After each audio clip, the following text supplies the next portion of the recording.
السلام علیکم پیارے دوستوں اور بچوں، آج کی کہانی کا نام ہے اونٹ کے منہ میں زیرہ۔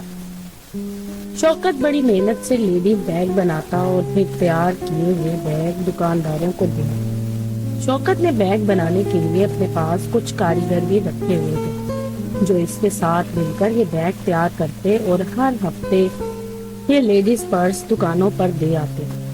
کوئی بھی دکاندار شوکت کے پاس پرس کی قیمت ایک ساتھ نہیں دیتا تھا، بلکہ طریقہ کار یہ تھا کہ شوکت ہر ہفتے 8 سے 10 روپے مالیت تک کے کئی بیگ تیار کر کے دکانوں پر دیتا اور دکاندار ہر ہفتے اسے صرف 1000 روپے دیتے۔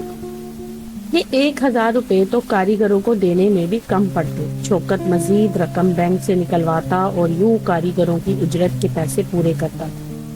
شوکت صرف یہی سوچتا کہ میرے پیسے دکانداروں پر چڑھ ہی رہے ہیں، سال میں ایک بار عید کے موقع پر تو دکاندار حساب پورا کر ہی دیتے ہیں، کم از کم اس طرح میرا کاروبار تو چل رہا ہے۔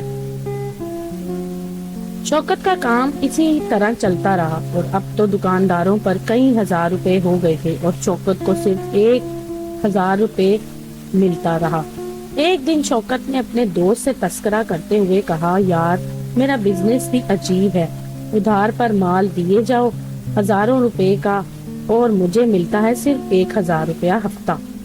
تم ان سے کہو کہ وہ تمہیں زیادہ رقم دیا کریں، کم از کم آدھی رقم تو دیں۔ اس کے دوست نے کہا۔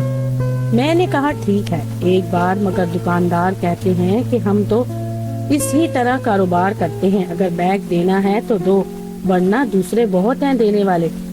شوکت نے منہ بناتے ہوئے کہا، واہ بھائی دکاندار بھی خوب چالاک ہیں، مال لیں ہزاروں کا اور دیں صرف 1000 روپے ہفتہ، یعنی اونٹ کے منہ میں زیرہ۔ تو دوستو اگر آپ کو یہ کہانی پسند آئی تو میرے چینل کو لائک اور سبسکرائب ضرور کیجیے گا۔